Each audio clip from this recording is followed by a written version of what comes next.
আসসালামু আলাইকুম রহমতুল্লাহ। আজকে দেখেন, এক পুলিশের গুলিতে আবু সাহেব মারা যাওয়াতে সারা বিশ্ব নাড়াচাড়া দিয়েছে।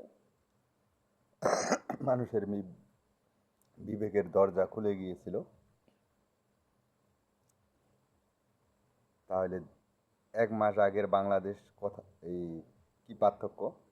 1 মাস আগে যে বাংলাদেশ ছিল আর এখনকার বৈষম্য বিরোধী আন্দোলনের বাংলাদেশ কি পার্থক্য? আমার এটা বুঝে মাথা ধরে না ভাই।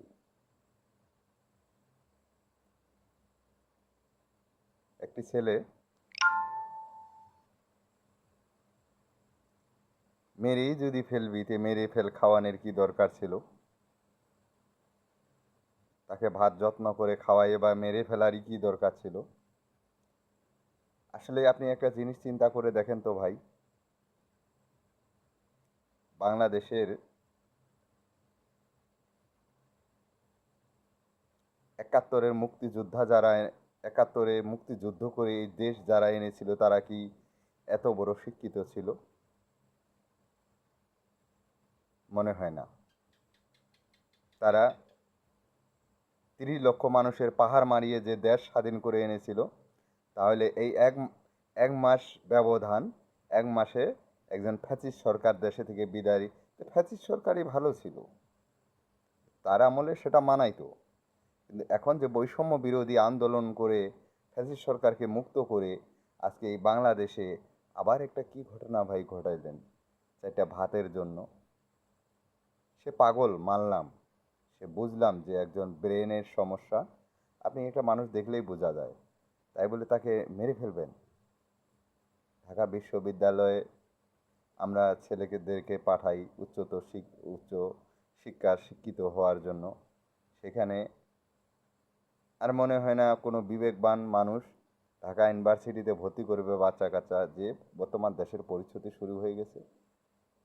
এত ছাত্র প্রাণ দিয়ে, যে প্রাণের বিনিময়ে আজকে ফ্যাসিস্ট সরকার মুক্তি হলো, মুক্তি করে কি লাভ হলো ভাই? এরা আমলে তো ফ্যাসিস্ট সরকারই ভালো ছিল। আমি এটা বলি না, কিন্তু আসলে না বললেও উপায় নেই।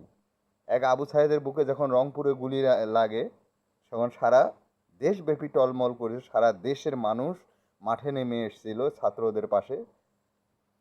যে বৈষম্য বিরোধী আন্দোলন আসলেই এখনো সাজিদ, এরা যারা আছে, এদের নির্লজ্জ একটুকু তাদের মধ্যে মানসিকতা ভূত নেই, তারা এখনো পদত্যাগ করে নাই।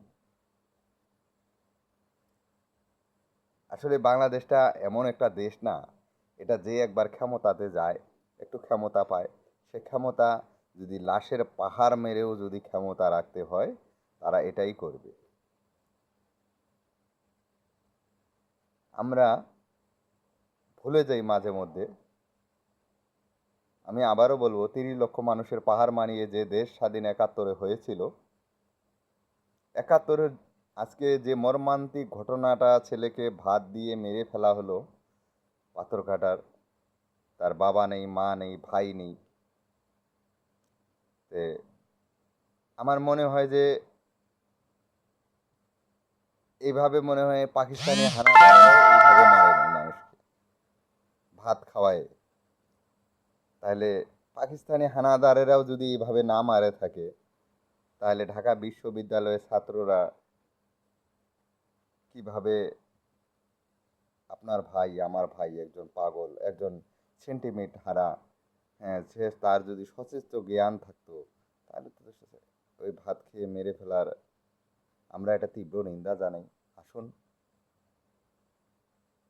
আমরা দেশব্যাপী যারা, যাদের বিবেকে, মানুষের বিবেকই তার শ্রেষ্ঠ আদালত, বিবেকের মধ্যে বিচার করবেন যে এটা ন্যায় হয়েছে না অন্যায় হয়েছে।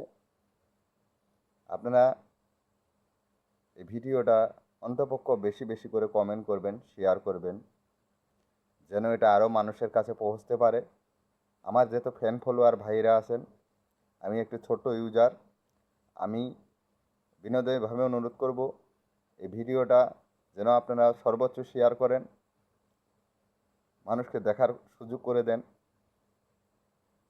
আমরা এই দেশ চাই না, এই বাংলাদেশ এক মাস আগের যে বাংলাদেশ ছিল, বর্তমানে যে বাংলাদেশ সেটাই ভালো ছিল আমাদের। আসলেই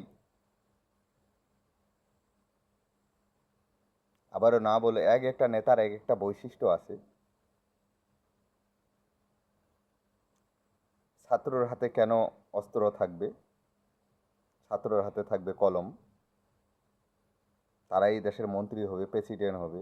এ কেমন ছাত্র ভাই, যে ভাত খাওয়ায় মানুষকে মেরে ফেলে?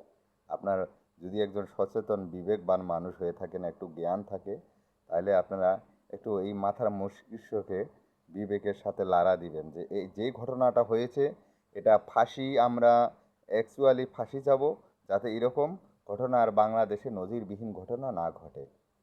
আসলে আমরা